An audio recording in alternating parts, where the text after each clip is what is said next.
Hey, this is Jexy with the Systems Alliance, and in this video, we'll be going over this weekend's box office.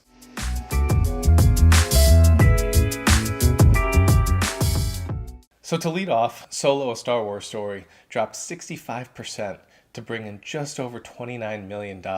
Another huge disappointment for the Star Wars series. And at this point, I know in my previous video I said we're looking at maybe $500 million for a total haul for Solo.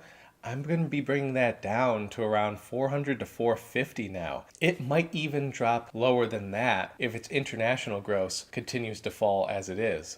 After this weekend domestically, it's looking at a total of 148,888,000. So still shy of the 150 to even 174-day weekend that people thought it would open up to when initial tracking was available. Internationally, it made just over $30 million this weekend, and its total overseas gross now is only just above $115 million, which is really, really bad, even compared with other Star Wars films that haven't necessarily hit places other than America. In total, Solo is just at $264 million. So when you take $264 million, and its first 2 weeks are probably going to be well over the halfway mark that this film eventually ends up making, since it was front-loaded, and couple that with the $300 million production budget and around $175 million in advertising and marketing, knowing that it has to make around double what it costs to produce and everything like that. I know in my initial video I said Solo might lose around $200 million, somewhere between $100 and $300 million was a possibility depending on how well it did. Now I'm going to say it's going to lose $300 million. There's no way around it, and it might lose even more than that if it really falls off the ledge these upcoming weeks and it doesn't hold on, facing the likes of Deadpool 2 and Avengers Infinity War and any other new release that comes out in the upcoming weeks.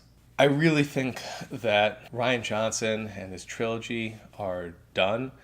I think that Kathleen Kennedy is maybe not necessarily going to be fired, but going to be asked to step down. Internally and externally, she will just decide to step down. With this kind of disaster, and it's one thing to have a movie that doesn't do well, but it's another to have the fans as upset as they are. Between the backlash of The Last Jedi, coupled with Solo's lackluster story and performance, they really have an issue on their hands. Marvel is doing great, other Disney properties are doing great, even the DCEU is doing better than Star Wars is currently. So they really have to figure things out, how to turn it around. Heads are probably going to have to roll over at Lucasfilm in order for that to happen. And we'll just have to see what goes on. I mean, we got another year and a half until the next Star Wars film. So that's plenty of time for them to figure it out. And it makes you wonder, if they could have been releasing them every single year, why didn't they just do that? Why didn't they keep Solo in December? Why didn't they give Ron Howard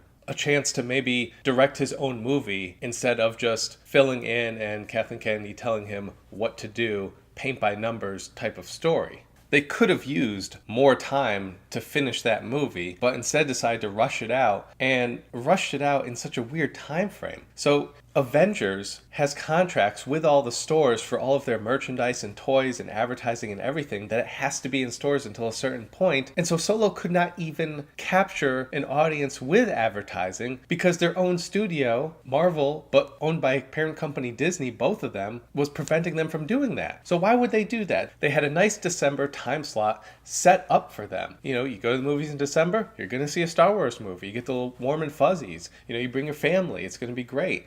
Summer tends to be for the more action-oriented, superhero type movies. That's fine. But I just don't understand why the decision was made to move it earlier and then have it seem like a rush job. I just really don't understand that. And on top of it, putting it 1 week after Deadpool 2. The Deadpool 2, you knew it was going to be a big hit. The first one was a big hit. Why would you put it 1 week after that? There's nothing opening this weekend.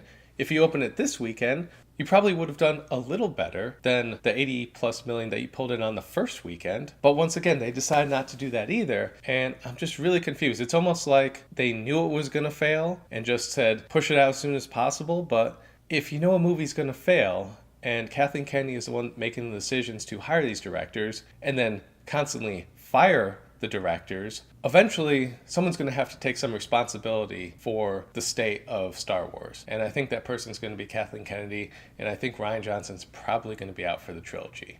So while Solo may lose between $300 and $400 million for Lucasfilm and Disney, on the other hand, we have Deadpool 2, which had another strong weekend. Deadpool 2 finished second place with $23.3 million. With the $23.3 million it took in this weekend, Deadpool 2 now stands just shy of $255 million domestic. Internationally, Deadpool 2 brought in $41.5 million, and now its international total stands at $344 million. In total, this movie is just a hair under $600 million for its run. As far as where Deadpool 2 ranks in terms of the Marvel Universe, it just passed Ant-Man and X-Men Apocalypse.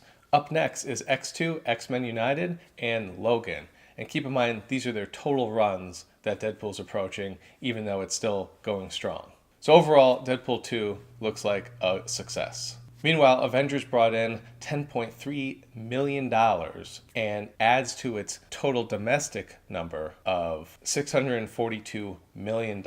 Internationally, it grew again up to $1,322 million, which is insane. It's now only $35 million shy of $2 billion. So it will get there, and it looks to be another great success for Marvel. So let me know what you think about this weekend's box office. Where do you see Solo going? Do you think it's just going to continue to tank, or do you think it might discover that it has a little bit of legs? Where do you think Deadpool 2 is going to end up? And where do you think Avengers Infinity War is going to end up? Is it going to get to 2.1, 2.2, maybe even $2.3 billion? Let me know in the comments below, and we'll see you later.